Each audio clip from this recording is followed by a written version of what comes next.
Since this channel kind of has a reputation for me talking about things that I cared a lot about when I was a kid that I still think about today, or influence the things that I like today, I want to do something similar with the way that I did the magic video. Now, the magic video is about something I really care about that started as a kid and is a huge part of my adult life. So today, I want to talk about Mortal Kombat. Now, these are the only ones that I had with me. This is Mortal Kombat Deadly Alliance, Mortal Kombat Deception, Mortal Kombat Armageddon, and then X11 and Mortal Kombat 9. I don't have a couple of the other ones here with me, but that's okay because they're not as good as these ones. So, I just thought, I had a lot of fun making a video all about not the gameplay of a game that I care a lot about because I spent so much time with it that I got really deep into it. And I did the same thing with these Mortal Kombat games, so that's what this is going to be about. So this is going to be a video series, however, which is something we should have done with the magic video because there's so many parts to it and it's so long, but I wanted to make sure we did it here so that the information was sort of concise and also plays to the algorithm a little bit. So this is going to be a 4-part series delving into bits or things about the lore, story, and characterization in Mortal Kombat. Not the gameplay at all. Because everyone thinks about fatalities and they think about the combat and the video games and the cheesiness when they think about Mortal Kombat, but since I've been with it so long and I've played it like religiously so much since I was a kid, and I didn't play it competitively like I did Magic, so I was playing them on my own, enjoying them, I connected with all of the little pieces of gold in there. I'm not trying to say that Mortal Kombat is amazing story-wise or lore-wise, but I am trying to say that there are absolutely cool bits in it that people pass up because they don't see it through all of the, shall we say, questionable stuff. So, that's what this video series is going to be all about. We're going to start off talking about the realms, then we're going to talk about the story of each game, the plot lines, then we're going to talk about the characters where I think the coolest stuff comes up, and then I'm going to go over all of the external media like the movies and the comics and see if they've shed light on the things that I'm talking about that I think are really cool. I really want to make this video because I think that the story and world building and lore of Mortal Kombat is cool, actually.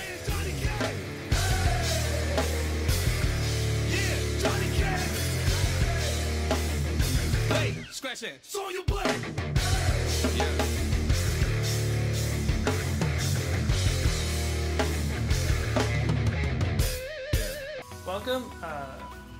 Welcome aboard to Realms Tour.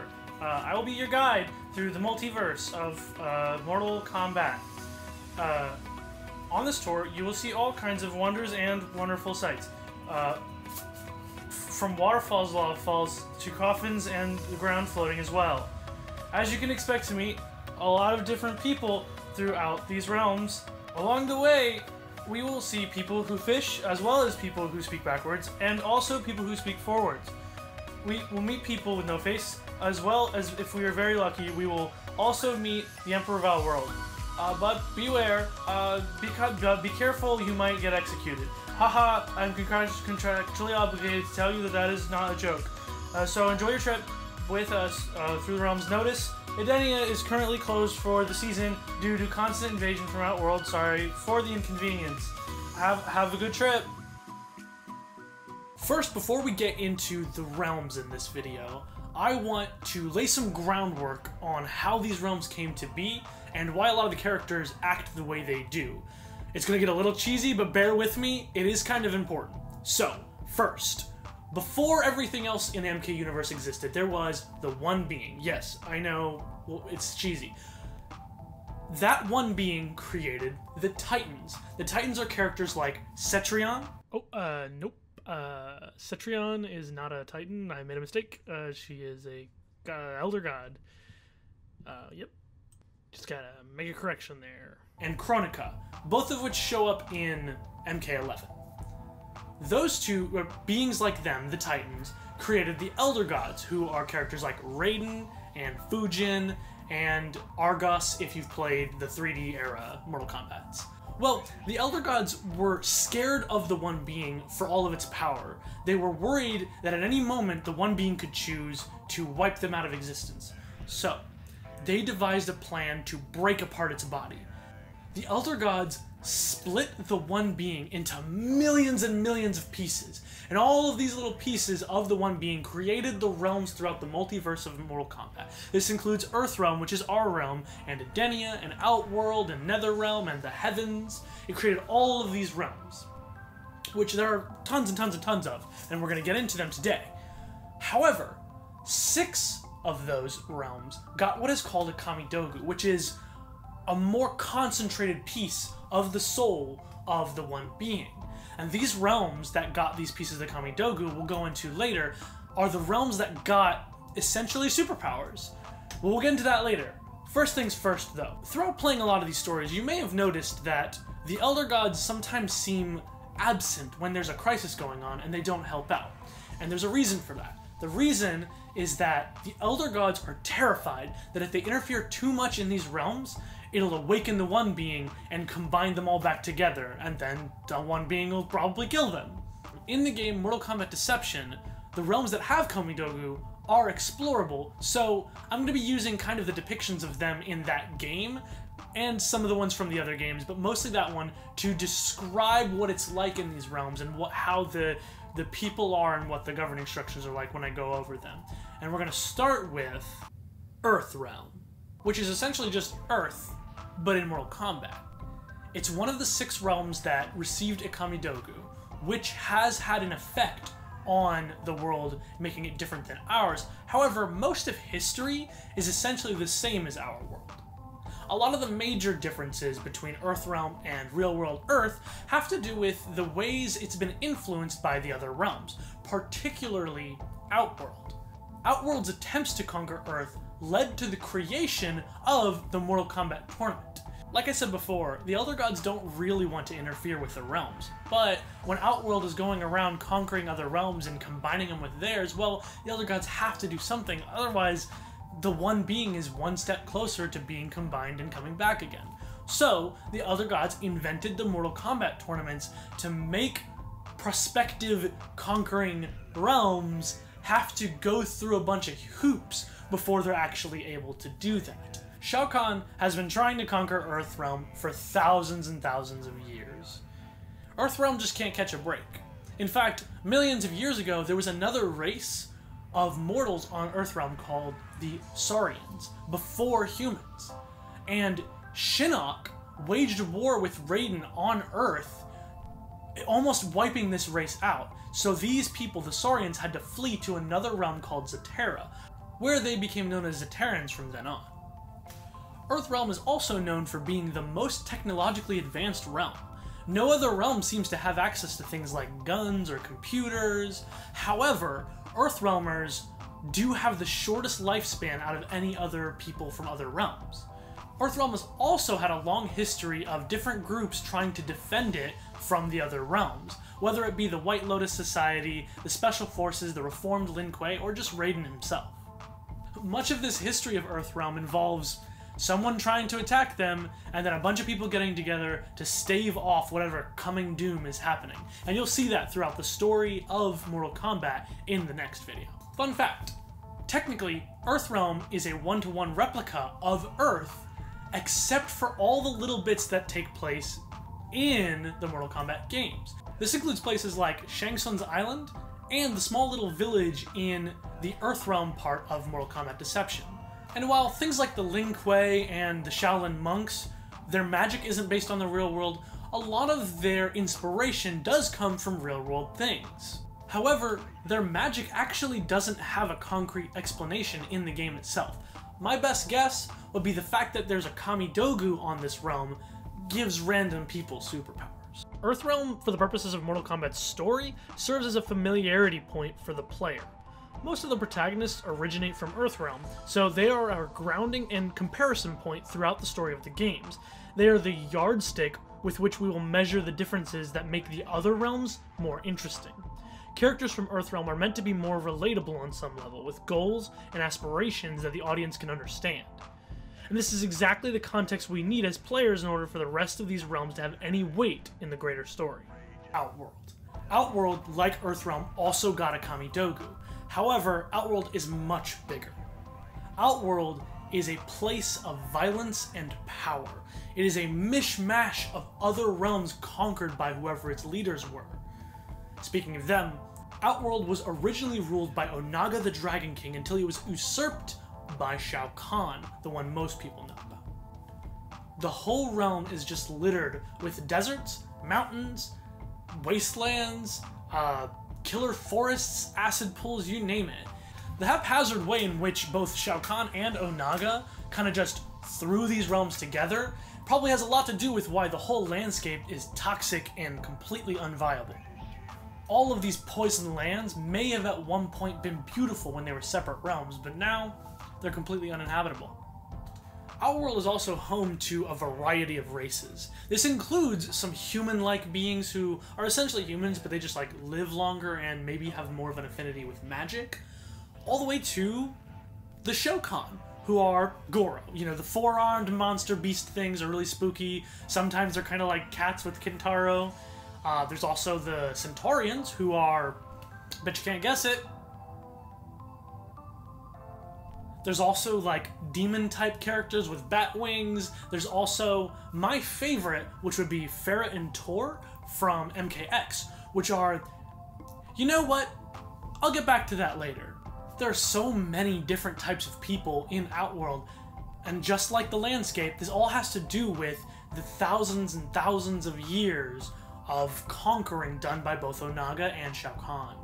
Many of the original inhabitants of these conquered lands may have forgotten their original home, or it's been so long that they can barely remember it. Many of these old realms are referenced in the game, so I'm going to go over them real quick and kind of describe maybe what they used to be like. The Arnyek Islands are the original homeland of the character Devora in both MKX and MK11, one of the many places conquered by Outworld. Once they were conquered by Shao Kahn, they refused to submit to his command and ended up being almost wiped out completely. Devora is one of the few remaining members of that race from the Arnyek Islands. She's one of the only ones who chose to give in to Shao Kahn. The next relatively major place that Shao Kahn conquered was the Oshtek. This is a home to a race of people by the same name, the Oshtek, originally ruled by a ruler called Kotal Ket, who is the father of Kotal Koaro, who will be later known as Kotal Khan. The Oshtek actually had a really close relationship with Earthrealm due to the fact that they had a portal stone that allowed them to go between Earthrealm and Oshtek. This is actually, in Mortal Kombat lore, what led to the creation of the Central American civilization's religions, where they based it on the Oshtek. That's why in Mortal Kombat, the Oshtek looks so similar to what you would say is Aztecs or Mayan culture. Oshtek was finally conquered by Shao Kahn when he brought his champion Goro, who massacred the armies of the Oshtek. To this day, the Oshtek region is still a major player in Outworld politics. The next realm we're going to talk about is Vaderness, which we know a little bit about, mostly from the character Natara. Apparently, Vaderness was a realm of shadowy vampires and horror creatures. The binding of Outworld and Vaderness was manifested as an orb, which had to be protected in order to maintain that bond. It isn't true for all the realms.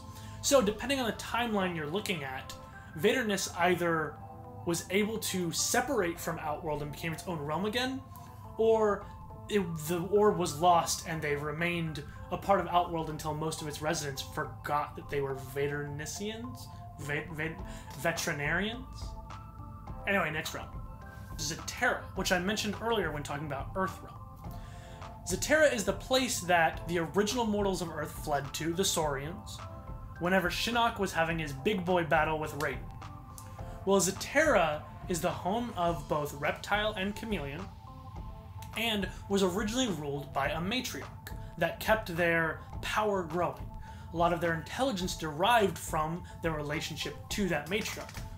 So, when Shao Kahn eventually came around and decided to knock on their door to conquer them, he murdered their matriarch, which led them to slowly devolve back to their animalistic forms.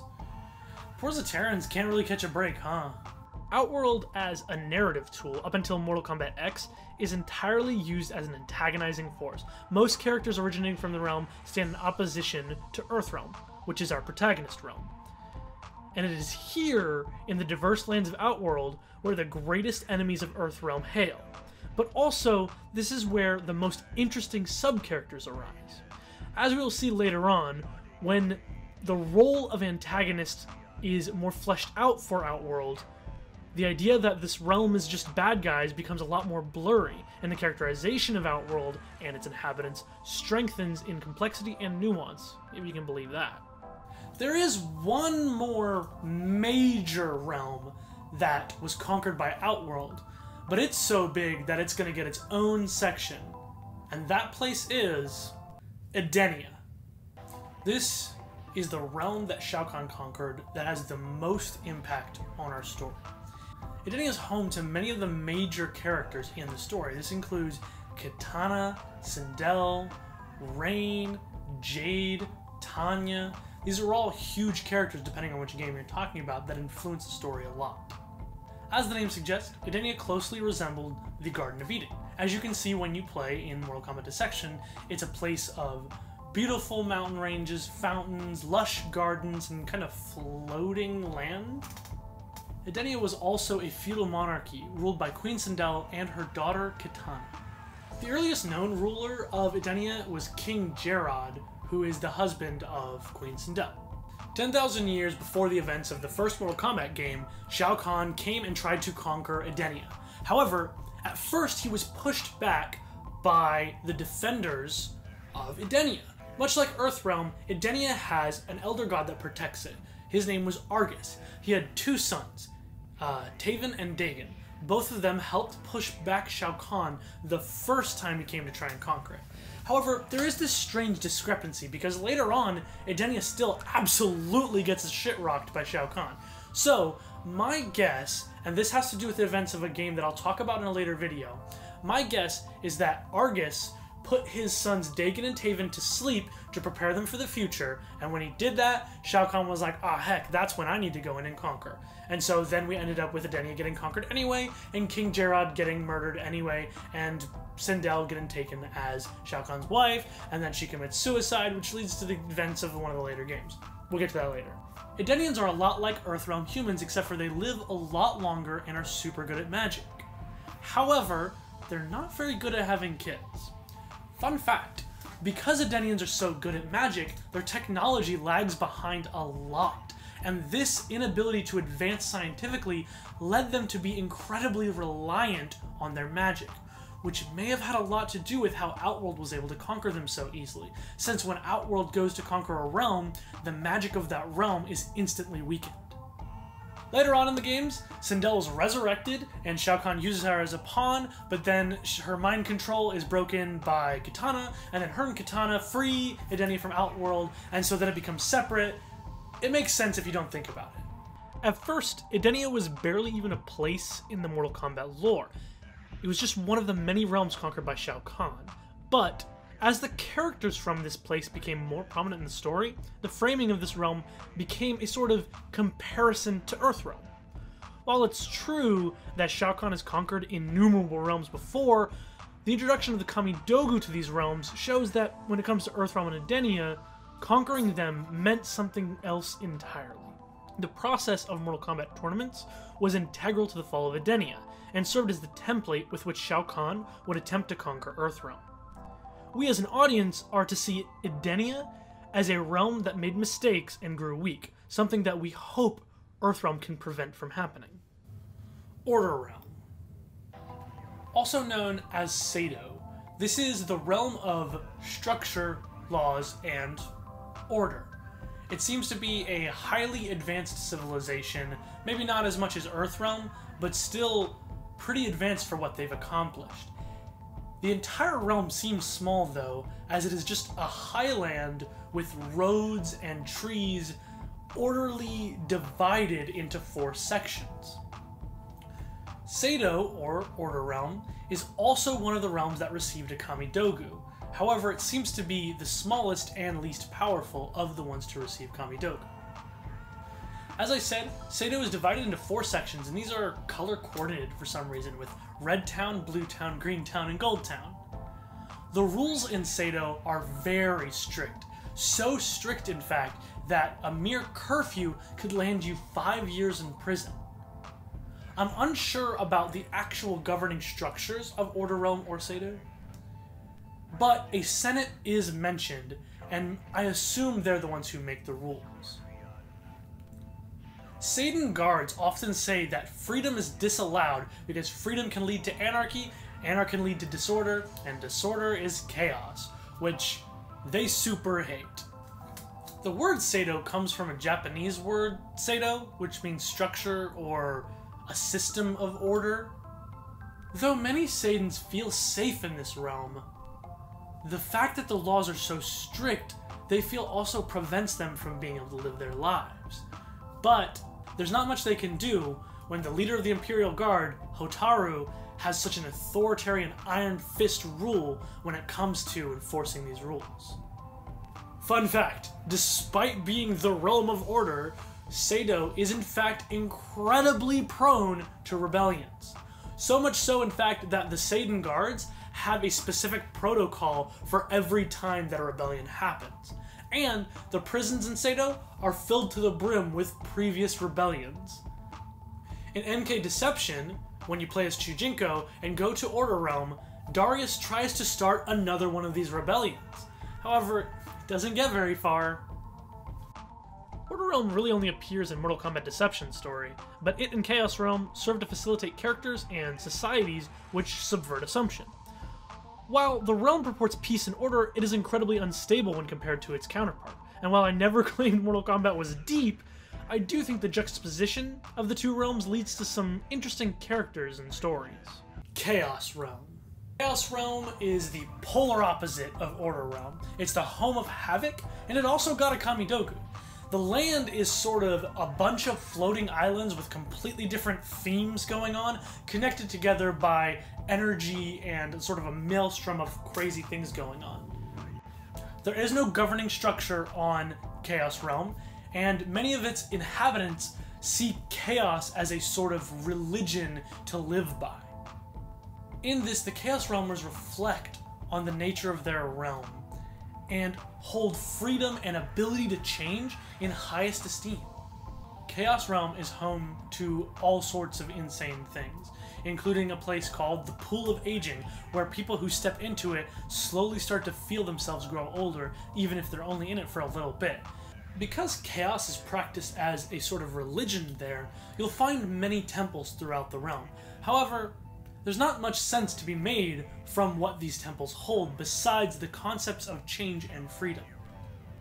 Chaos Realm itself holds many geographical anomalies that defy the laws of physics themselves, including floating spires and rivers that flow upwards. Apparently, Chaos Realm is said to have originally been a normal plane with a normal set of people. However, the god of chaos came and did something called the Tempest, which completely screwed everything up, throwing all of the laws of physics to whack and creating mass amnesia in its populace so that they would worship chaos as their religion. Fun fact, in Mortal Kombat Deception, remember how I talked about those graves that are sacred to them? Well, apparently, if you go off to the edge of one of the sides of the map, you can see a bunch of these graves floating off in the distance. Rather than being in the ground for dead people, there seems to be something inside them that's alive, and if you wait there long enough, you may in fact hear them. Now, I don't know why these are here, and there are many theories, but suffice to say, whatever's in there, they probably didn't want getting out. Like Order Realm, Chaos Realm serves to subvert expected characterization. While Havoc, one of the main characters from Chaos Realm, is an unpredictable murderous zombie cleric, the inhabitants of the realm are freer and more prone to social stability than their counterpart, Order Realm. I really do love this overt comparison between the two realms, where the realm of order seeks to suppress others, leading to rebellions and social unrest / upheaval. The Chaos Realmers just want people to be free and to do what they like, which leads to less problems overall, especially when it comes to the influence of other realms. Well, if you don't include Havoc, he doesn't count. The Nether Realm. So the Nether Realm in Mortal Kombat is essentially like hell. There are ghouls, monsters, demons, and, importantly, whenever someone dies, if they were evil, they go down to the Nether Realm, and they're tortured there for eternity. The Nether Realm has a lot of significance for a lot of characters, including Scorpion, because the spirit that inhabits Hanzo Hasashi is from the Nether Realm, the spirit of vengeance, and also it is a place where Shinnok has got his ass kicked to multiple times. Netherrealm is a really gross place too. There's like skinless people everywhere. There's like fountains of blood coming out of like spires and stuff. And it goes on forever with just skulls and skin infinitely expanding. It's kind of like your stereotypical hell, but with more guts and less fire. Fun fact, demons from the Netherrealm can't go into heaven because they'll be instantly evaporated and turned into dust, which you may have expected. However, as shown by the character Ashura, they can be slowly cleansed and taught the ways of light over time in order to travel to other realms. Normally, magic is incredibly weakened in the Netherrealm. However, if a demon with magic from the Netherrealm is taught the ways of light, they may actually be able to use it to leave. The Netherrealm is just hell, narratively speaking. It isn't special in its narrative purpose and doesn't really serve the plot in any greater way than to be the hell of the game. I do like when characters in the Netherrealm are shown to be more than just pure evil, but such things are few and far between. Most of the more complex characters in that sense come from Outworld. What can you do? As its name suggests, this is heaven. This is where the gods reside, this is where people who were good go, and it's a realm of light and infinite space. The only way to get here is to either die and have been a good person, or through Soul Nato, which is very, very few people in the entirety of the MK universe can do.